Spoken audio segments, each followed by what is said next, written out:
It's the Wrestling Show, and this is your SummerSlam preview. I'm Cav Manning. I'm from the Lingus Mafia podcast. I'm at Lingus Mafia, along with your number one source for your wrestling news. As usual, the man of the hour. He is at SGP Soccer on Twitter, and that's Mr. Billy Body. Hey.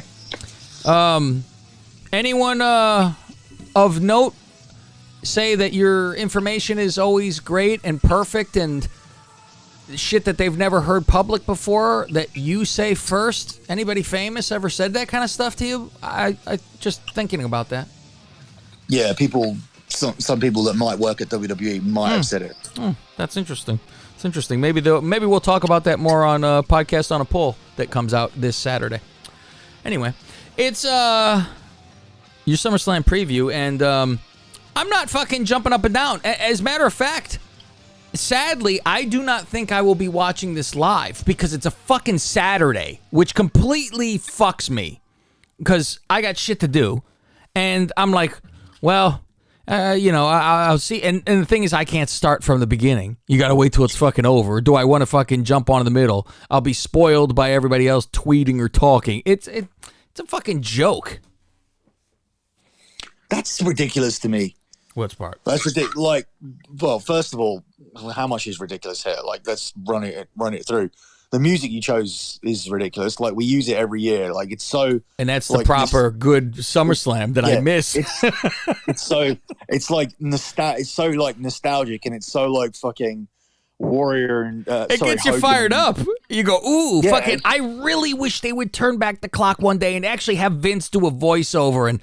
This person versus this person. It would be the funnest fucking... People would get fucking excited. Now it's, oh, who has a new released album this week? We'll use their music. Fuck you. It's weird. Like, they had that music for a while, and that's all like the Hogan SummerSlams and the Warrior SummerSlams and everything like that as they come through. I always remember, like, 91 as well, with the wedding at the end and everything. Mm-hmm. So then from there they go to Wembley. There's like a lull in the 90s, but you don't notice it because there's still a big five. Like, it's still like you have your in your houses and stuff, but you're still getting to SummerSlam. You still got excited fucking, for that.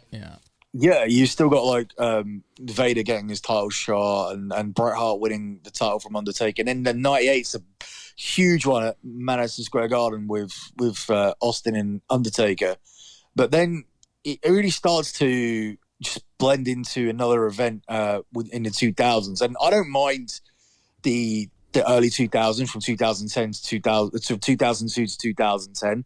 I think there's some like good SummerSlams in there, but it does start to lose its this kind of SummerSlam-ness in terms of where they have all those B pay-per-views. In the 2000s, it starts to become WrestleMania. And then all the other ones, and that's where SummerSlam started to lose it. I've been to SummerSlam 2017 and 2018. I thought both of those were decent, and I'm sure this one will be fine. But it's not like, oh, there's WrestleMania, and then there's 4 months later it's SummerSlam, and then after this one there's Survivor Series and the Rumble. That feel of getting from those. Mm-hmm. Pillars, those pillars. It doesn't feel like a pillar anymore. It doesn't feel like a pillar pay-per-view. Let's see your craziness. I want to see your craziness. Main event of SummerSlam 2002. Oh, Rock and Brock. Wow. How about 06?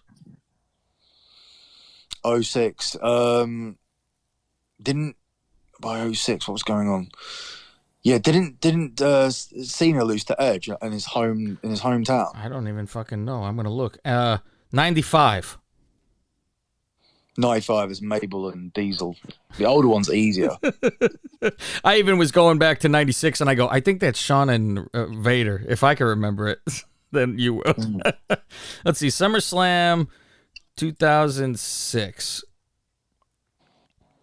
I'm sure it's Edge and Cena. Okay, but I'm not sure, 100% sure if it's on last. It should have been because it was in. Let's see, this has Shawn and they're on the fucking cover here cooking. Let's see results. Hold on. I got it. Wait, so Cena does lose to Edge. It's Edge But defeats Cena. Yeah. Well, that's the last match. Yeah. That's the last match. It goes in order. It's number 8. Yeah. Okay. Which is interesting to have a bad guy win to walk away. Well, isn't that SummerSlam in Boston? Event. Let's see. I remember they did a Yeah, thing it is where, Boston Garden. Yeah, so Cena was supposed to Or win Bank it at North SummerSlam. Garden. Cena was supposed to win it at that SummerSlam, and then he lost it in Boston, but won it in Toronto, which is Edge's hometown. Oh. Just total fucking dumb shit that they did. It's got to be like we said on the last time we were talking. I was like, "Where's the home field advantage?" What else you got? How many? I'll get them all. So 09. 09. I think Stump you a little bit, huh? Yeah, it did, because 07 is Cena and Orton, because I know that one definitely, but I have a feeling that for some reason they went back to Cena and Orton again at 09. But I'm trying to think what's going on with the other title at the same time. Oh, this is a very interesting. This is a very interesting one then, because you might be fucked up with this one. Let me think about it. So Cena and Orton is right. Yes, and it's not the main event. Yeah, and they've gone back to like their fucking matches, where they then have like Hell in a Cell and all that kind of stuff. The other one is the other title match. Oh God. Oh, did they fucking put? Did they put CM Punk and Jeff in the main event when Jeff left, when he lost that feud where Punk was calling him a drug abuser? I thought he left at Armageddon in December. Wasn't there that like he waved to everybody and said it's been a great ride, and then he got fucking knocked out? Where the fuck was that? No, he lost to Punk. He did. It's his tables, ladders, and chairs. He put his career on the line. Oh, he did. Yeah. Oh, I thought he just said goodbye, and it was weird, and like he got knocked out afterwards. But yeah, this is tables, ladders, and chairs, and CM Punk defeated Jeff Hardy. That was a difficult one though, because I know the match is there, but it was weird for me because Punk loses to Undertaker in the opening match of Hell in a Cell a couple of months later in a title match. He loses, like he has this run. They fully establish him as a heel, and then he loses to the Undertaker at Hell in a Cell in the first match in the opener, because they were having like the 3 Hell in a Cell matches, obviously. So Orton and Cena goes back to main event there. Now I don't know how you're gonna get this one. 2013. It's easy. That's Bryan and wow. That's Bryan and Cena with the cash in. Should have been Punk and Lesnar, but obviously you can't be with the cash in. Because I'm looking at it and I go, no, he's wrong. But the way they have it written out, the last match is Bryan Cena. Orton defeats Bryan is the last match. I'm like, wait a minute. Why is Bryan fighting twice? There you go. Yeah, Bryan wins first. Yeah. That's the 13th one. Fuck, you're frightening with all that shit. You're very frightening with it. So you know what? It's harder. It's much harder around those 2000, like that 2005 to 2019, because everything with the two titles. Yeah. Everything with the two titles is like, all right, I know where the titles are. But then it's like you got to guess like what they put on last. It's much harder, where it's like it's a lot cleaner before brand splits. Who's 94? That's the Undertaker and the Undertaker. Oh, I'm like, that's my graduation year. I'm like, well, let's see what the fuck was going on there. So this year's SummerSlam, what is the card? Do you have the card? Because there are like the couple that you go, okay, you got Goldberg and Lashley, and then you got, of course, Cena and Reigns. Now, we're all saying, of course, Reigns got to win this thing. Now, I mentioned this to you before, and I said, I am not 100% that Reigns will win this anymore due to Ric Flair leaving. Can McMahon handle not just doing this to fuck Flair because he's a vindictive fucking weirdo? Will he ruin the entire Reigns run for a 4-second fucking run with Cena just to break Flair's record to screw him. I don't know how he'd be screwing them, though. They'd be screwing themselves. I know, but this is it because he would lose the record. It's fuck you, Cena's the all-time most fucking ones. Fuck you, Rick. That's all that is, and that's what Vince is a fucking weirdo. I can see him do it because Flair said he wants to leave, and now he's doing all this other stuff besides eating pussy on a train, and I can imagine that he's just like, well, fuck it, we'll give it right back to Reigns. We could give it back to Reigns the fucking next Friday, but we will have the record broken. Instead of saying we held the belt for $1 billion fucking, for over a year. Instead of going that way and thinking long term, I think he just wants to fuck Flair. No, they're not going to do that. Like, it's too, there's too much invested in the whole Reigns thing. And at the same time, like, you don't want to give it to a guy who's not even working for you afterwards. So, oh, he gave it to Rock.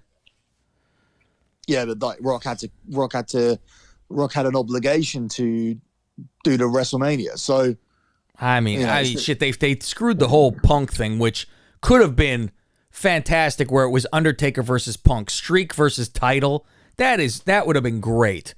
And they fucking have to hand it to Rock. It's so fucking dumb. It's like they can't not fuck up. They have to fucking find a way when shit is laid out for them. But I mean, it is very interesting from the old school theory where they had that planned a year out though, so like they can't change a year of plans. Where, but the issue was, the main issue. I didn't have an issue with Rock doing Rock and Cena again when you already have it planned out. Even though Punk was, swimming as fucking champion and flying as champion, I should say. But the issue I had was Cena was supposed to lose to Rock and then go on like a redemption storyline where he was going to lose to Rock, and that would have mean, when you're playing like the fucking the music video, the build-up video for that, it's like a sad song about how he's having all these bad times with his wife divorcing him or whatever. He loses to Rock and he beats Brock Lesnar at the next pay-per-view.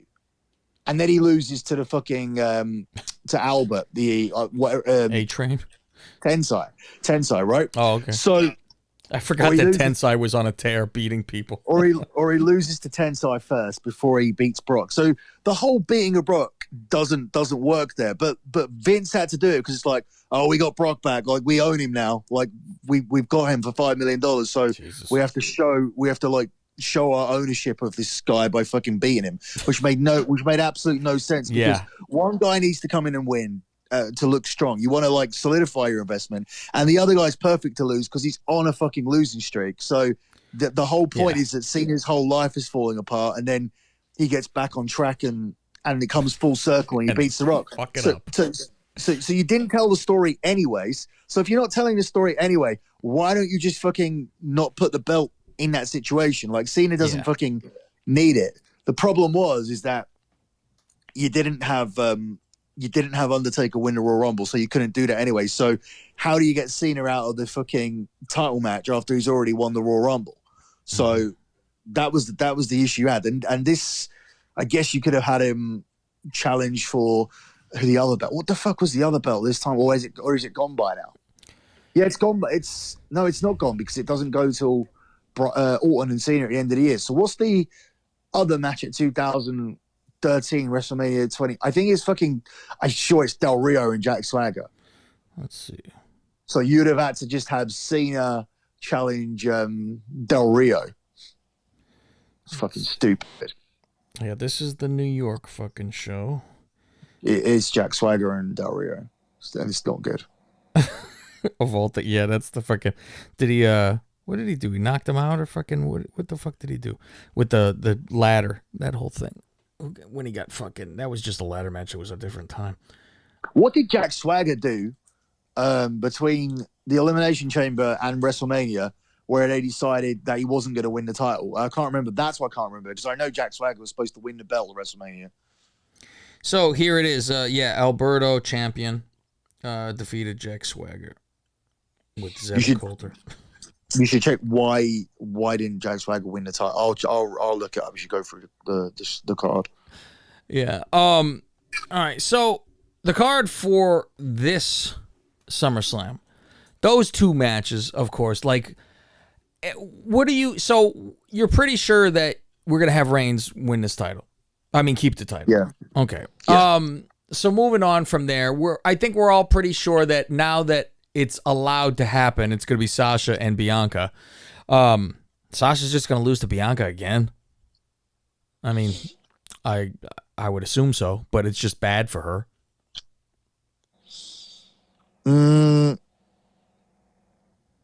She has to lose to her. I mean, she fucking jumped her. She's a bad guy. She's gonna lose. She's got to lose to her, and that's that. It is odd then for where she goes if she comes in and loses to her. Plus, Bianca doesn't have any opponents on SmackDown, That's so a problem. she's got to ride it out to the draft. I mean, I think she will win. I don't think they're going to fucking change the belt here unless they're just changing it for 1 month and then she wins it back and then you get to the draft in October. But I think inevitably, like, Bianca carries it onto the draft somehow. It's weird how you're going to mix this up though, because if Becky's going to be on Raw, then the Sasha needs to go on Raw because Becky needs opponents over there because she's faced Charlotte and there's you can't go up against Nikki Ash. It doesn't make any sense. It's too weird. And Rhea Ripley's a babyface. So what do you do? Like, do you move Rhea Ripley over to feud with Bianca? You can't move. You could do Charlotte and Bianca. That's if Charlotte's even staying. She's got to sign a new contract if she stays. Like, there's not any combinations here that really interest me. And I know the Sasha and Becky feud has been done as well, but it's not been done on a major stage. It was done like a few winters back in 2019. So, do you think this is one of the most predictable cards? Because to speed through the card, kinda, you tell me where it's wrong. RK Bro should win the fucking tag titles, right? Yeah. I would think Nikki beats both of them because she always loses to them, so she wins. Yeah, I think she'll win until they work out what they want to do. Yeah. Is it a question if we're gonna get Lashley to beat fucking Goldberg, right? I think I'm more in doubt about that one than I'm about the other one, simply just because they've involved his son and everything like that. Yeah. They're talking. He's talking ahead about he still wants to have matches with Cena and Roman Reigns, and they've got the Saudi show coming up, which he works. He works those Saudi shows, and they've got one of those coming up in October. So he's more likely to win. Lashley's not on a run like Roman is, where it's a full year.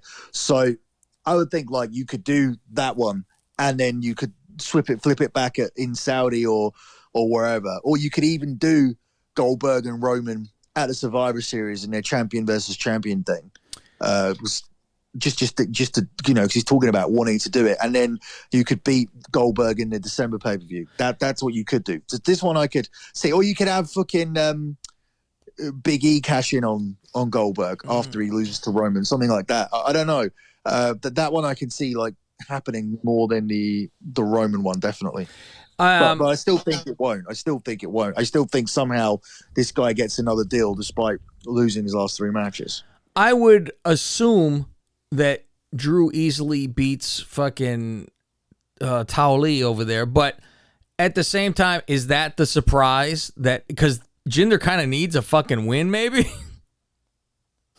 Depends where they want to go with Jinder. Like, it depends, like, in terms of what they want to do with him. Like, because if it's just a case of if it's just a case of he's just there to service Drew for this period, and he's never getting back to that level or even close to that level that he was, then he will get beaten. But if it's a case of Drew, we've got Drew established, but we also want Jinder up there. We want Jinder as a future world title contender, not as a winner again. But if we want him to contend and whatnot, then yeah, that would make sense. But the thing is, if he wins, it's going to be by fucking the other two guys that fucking show up, and like when he was a champion, he never fucking won normal. It was like, well, he's still not strong. It's still like it doesn't belong there because he's not beating anybody. Yeah, I don't think he has. Has he won a match? Since he's been back, I don't think. Did he have a match? Other than it was 3-on-1 and they fucking lost? It was fucking retarded. He had a match where he came back. I can't remember who he was against, but he had a comeback match against somebody. Maybe. Yeah, I'm thinking so too. But it went on Raw, but it was like against a fucking nobody, right? Obviously. Yeah, like it was against the fucking what's his name? It was like a Gulak or someone like that. I'm not sure. Yeah, one of those fucking people. Yeah. Yeah. Jesus. Yeah, I mean, that's always the problem. If you don't build somebody up, it's not believable. Or was it Ricochet? I'm sure it was. I was thinking it's one of them. I mean, that's always it was that somebody, or Ali. It was somebody. Yeah, I saw them complain about how somebody was too good to be used that way. I just cannot remember who it was. What other matches? What am I missing? What match am I missing? Mysterio against the Usos. I would assume the Usos win this. Yeah, I would think that they would. Yeah, so I can't think of it. What is the match then? That's an iffy match to us. Okay, I think the Bloodline will win. Alexa and Eva, I guess, could be one. There's no way fucking Eva beats fucking Alexa, is there? I wouldn't. I think that one will be full of bullshit Magic. And whatnot. Yeah. I'm looking forward to her doing a one-on-one match though, just to watch. But I think Eva does need to get a win. I think I would pick out that one as one that could possibly be. RK Bro, AJ Styles. If you want to get that to Clash of Champions, where it can be a more important match, where it could even be like the main event. Like if we don't win, we're going to break up. They could lose here just to. But I think the crowd really want this one. I think that could be the opening match. In fact, where it starts with them winning. I think Priest is going to win the title from Sheamus, but I don't. I do too. But I think Priest is the favorite though. Yeah. Edge and Rollins. Shit! How can we forget that? I would assume Edge wins this. I would assume he does too, but the benefits of Edge winning are limited because, okay, I don't know. You can't do Rollins and Roman because it's two heels unless you turn Rollins babyface. But can you turn Rollins babyface off a loss against Edge? And if Edge beats Rollins, you can't do Edge and Roman again. It's been done twice. I don't know where Roman goes after this. I mean, who's next? I think the loser of this, not even just the loser, I think one of these guys is going to Raw, Edge or Rollins, 100%, because you can't have them both there anymore after this match. So yeah, I think possibly Edge will be the one who gets away from. He's done everything here. It's weird on his short contracts and his part-time people coming in. You face a couple of guys and you have a title shot. But if you don't win the title, you then got to move on, face another couple of top guys on the other side, and then challenge for the belt again. So you could see Edge trying to go against either Goldberg, Lashley, not Biggie. I don't think Big E's going to have it for long.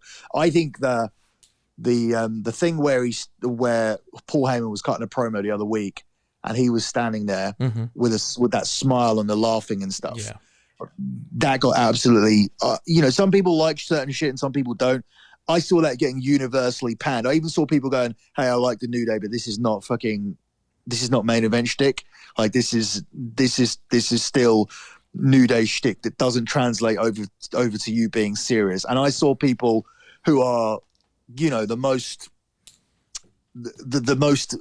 most fence sitting people that was saying that this is the wrong thing to do. Like, that was awful. So yeah, I think if he's still going to be the pancake dude who laughs and jokes and acts the way he does, then I don't see him being lasting long as champion. I mean, he's not even got a match on this show. If that's going to be a future champion, that's weird that you don't showcase him here at SummerSlam and have him doing anything. We did have Corbin take the fucking briefcase, so we might get something on Friday that makes that match happen. And God forbid they make the mistake of having Corbin actually cash it in. My guess is on Friday, Corbin runs in to cash it in and like actually has Roman pinned, but they're like, you can't cash it in. It's not yours. And then it's like, fuck, he had him, but it's not his. I don't think they'd even do that to Roman Reigns. You're right about that. Yeah, that's hard to do. Yeah, I feel like... or he gets in the ring and says, I want to cash this in, as they're both standing, and be like, I'm going to beat you straight up. And then they say, you can't cash in. It's weird, like, because they haven't said you can't cash in yet. So I don't feel like that they'll say you can't cash in, because John Cena just changed John Cena just changed the contract. So at that point, you've set a precedent where, I mean, nobody's acknowledged it on social media. Plus, it would be pointless to steal if he couldn't cash it in, because, you know, what would happen from a company standpoint, if there was any logic in this at all, they would turn around and go, Big E would go, hey, I'm a briefcase stolen. They're like, here's another briefcase. Yeah. Here's another contract, right? It's easily done. Like, you want it, you know, here it is. So the fact that he's even stolen it means that it has cash-in abilities. But that's stupid, God. Because it's the 24/7 title. Exactly. The Money in the Bank was already damaged from giving it to Otis and Otis losing it to Miz. Like, that whole sequence that they did last year of the whole story they did last year was really, really bad in terms of getting it to Miz and Otis losing it as a lunchbox and whatnot.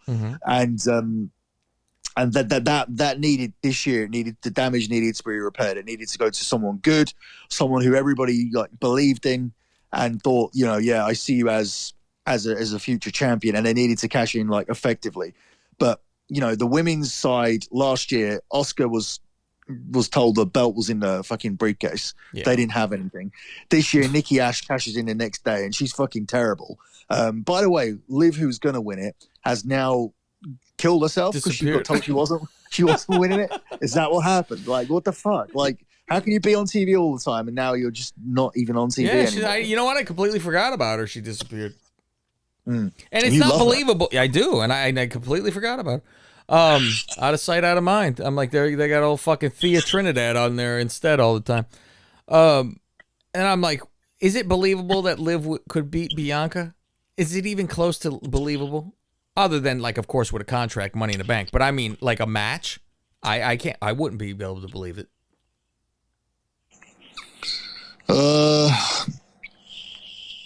Yeah, I mean, cash in, anybody can cash in. Sure. Miz cashed in on Drew, so. Yeah, but I said without the cash in, though, like a regular match, is it believable that Liv pins fucking Bianca? No, because women don't get put on these. Women don't get put on the, like, she's on the same streak that Drew McIntyre was on. So yeah, I mean, women don't get to get booked this strong. But like, the only person coming in that was believable now is Sasha, because, you know, you could sell it as we had a 50-50 match and I'm getting my rematch. But after you get past Sasha, like I said, you need to start bringing over all the new people. So that's where I think, like, you put a fresh coat of paint on Nia Jax and people like that, and just turn around and just pretend, you know, they weren't in a tag team or Raw. If Nia Jax goes over to SmackDown, and I'm sure she will, because then you'll have Nia. That Jimmy, would be believable then. Even if it's just Nia versus Bianca, I would have a belief at least she has a chance. And I also believe that in terms of, you know, the people are talking about Naomi going over there and being a part of the bloodline, you know, because she's married through the Usos. I think Nia's a better fit for that. If she goes over onto SmackDown and represents the bloodline as a champion, and then make Bianca chase it back, That's pretty good. That would be the more likely thing to do. I mean, or if Becky's on SmackDown, if Nia gets through Bianca and you think, oh, this isn't working, the Becky Nia match has never happened from the broken nose. Never happened. So she should give Nia a fucking gift for breaking her nose and making her famous. It did the whole thing. Well, she made her bigger. She was big anyway, but yeah, I don't think she wasn't. Up. She wasn't WrestleMania main event. No. Yeah. Well, I guess that's it. Do you have anything else that you want to touch on in there? Possibly tomorrow. We're recording this Thursday. If you're listening late, that CM Punk is showing up, which makes no sense to me because they're having their little pay-per-view in Chicago. So why don't you show up during the pay-per-view instead? Make people buy it. Because they're like WCW and they need the ratings. Yeah, I think you just. Well, I think they're. I think they want to just pop that show. So yeah, I mean, you just want to pop that show, and it's difficult because you book Chicago for Rampage. If you hadn't have done that, then you had the show in. You had Chicago for Dynamite anyway. Then people would have been expecting him on Dynamite. It's like it's so difficult to go to Chicago and have people think about anything else. You know what I mean? Yeah. They'll be chanting his name and he doesn't turn up. The second it happens, he's going to start chanting his name. Yeah, it is very hard then not to have him. Then the every show becomes anticlimactic until you actually get to the pay-per-view. So, and it's going to be a side story. Like, it's going to be distracting. Yeah, they're just going to get out of the way. Just going to let him come out. I don't think he'll speak tomorrow. I think he'll speak on Wednesday. Really? Yeah, it's smart, though, to not. Yeah, it is smart, though, to do. I mean, you think he's just going to show up and just stand there? Yeah, I think so. I don't think he'll speak. I think he might speak to the live crowd. Yeah, afterwards. Yeah, of course. After you see him. I think you'll see him. He'll get the pop, and then he'll open up Dynamite, and then you'll get the match booked for Sunday. And so by Sunday, by the time the pay-per-view comes up, that will be like the quietest pop he gets of the week, because I think the first two will be bigger. Yeah, I'm watching, and I had this discussion. I think they're better than Raw. For sure. That's not even a question to me because I was like, are they better than WWE? Production-wise, of course not. If they went up against Raw, I guarantee they fucking beat Raw. I don't even really think it would be close. Raw is just a fucking catastrophe. It's literally a fucking bore. Raw is bore. So I'm like, I would have it on two TVs, but I would have the volume up on AEW. And that's scary for me to even fucking say.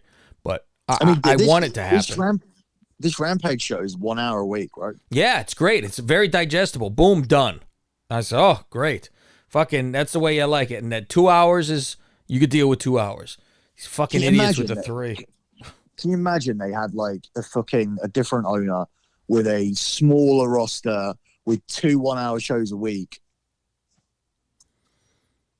I mean, there's a lot of people there. That's the thing. There's a lot exactly. Of people. But like, can you imagine you actually like hired properly and just not? It's like, oh, he's available. We have to have him. Oh shit, he's available. I didn't expect he to go. It's almost like they fucking. There's certain guys I get but other ones where I'm like, you don't need to get Mark Henry. You don't need to get Big Show. Nobody cares about them. They're not wrestling though. That's the thing. Well, Big Show's going to now, so. Yeah, he's going to now. Yeah, but like for me, the real, it's weird because like obviously Cody's part of the foundation of the company and whatnot. But for me, it's like there's a lot of guys at the start of it which you didn't need. So I think you've got to get Andrade and Aleister Black and whatnot when they're available. But there's a lot of people, not just ex WWE guys, but there's a lot of guys that have got. I don't think you needed to get Christian. I feel he feels like. I feel like he's lost. I feel like he's lost it. I think that was just a case of, they've got Edge, we've got Christian. I think it's a way to get him on to fucking TNA again. Yeah, well, he is there now. I don't Yeah. think you needed to. I don't think you needed to get. I don't think you needed to get Matt Hardy, even though Matt Hardy did some things over here, like in AEW. I don't think you needed to. You needed to get him. But at the time, Yeah. it's like, oh, we'll get everybody that people recognize. But obviously, they're on long deals and whatnot. I think you needed to go out and get Aleister Black when he was available. You needed to get Moxley. You needed to get Andrade. You obviously need to go and get CM Punk and Daniel Bryan if they're available. Yep. Jericho was there at the start, but I also don't think you needed to go and sign all of these indie guys. I don't think you needed to get Sting.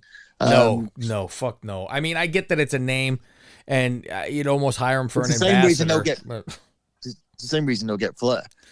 Yeah, I mean, at least with Flair, they could do a fucking Horseman thing and kind of work that into something, and maybe fucking have a Horseman fucking stable. And that they're managing or something that could be interesting at least. And then how interesting would it be? Would they actually let Flair fucking wrestle? Have a he could fucking drop dead. That would be ridiculous. I wouldn't doubt it. I mean, Sting is getting put through a table and not selling it and getting up. Fuck, man. Come on. You have to fucking. It takes away so much shit. You got these younger guys that double power bomb him through a table, and he just stands right up and beats them. Oh my God. So it's shit like that. But for the most part, though, at least they tell stories and shit like that, and it's more interesting to watch, and it is real interesting to look at Jericho's body. It's real interesting. What, the 6-pack with the fat pack? I can't understand what the fuck is going on. It is bizarre. Like, his tits are fucking weird. Like, they slump outward. And he's got the whole middle of the chest missing, like fucking Kofi. And then he's, like, fat on the side, but the front isn't. I don't know what the fuck is going on. But watching him, I go, if I had to be on TV with my shirt, I would look like. I don't know if I would eat for 2 weeks. I mean, it would be. I have to melt away because I'm fucking embarrassed. Or you start wearing a different outfit to cover that shit. Wear a fucking t-shirt. Wear a shirt like Gangrel. Something. Fuck. All right. Well, that is your SummerSlam preview. Billy, where can people do betting on this? Yeah, you can do betting your odds. over at get the betting over at lockbetting.com or the daysheets.com if you just want wrestling and UFC. But lockbetting.com is where you go for all of the betting packages that are tracked on this spreadsheet. The pinned tweet at SGP Soccer is always the last month.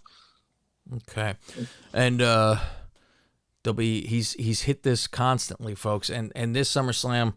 I don't know if it's a scarier SummerSlam because it sounds way too fucking easy. So what are the curveballs they're going to throw us? But Billy finds out the closer the time comes to it, he will have it even better for you. So when you go sign up there, you will get the up-to-date picks and stuff like that. It's not, here you go now, you're done.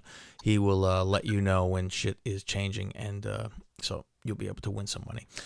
That is it. Go sign up to my Patreon. My Patreon is patreon.com/LingusMafia, and you will find a bunch of shit there because I just did a second show of the fucking week over there. So, all right, I'm Kev Manning. He's Billy Body. Enjoy SummerSlam if you can.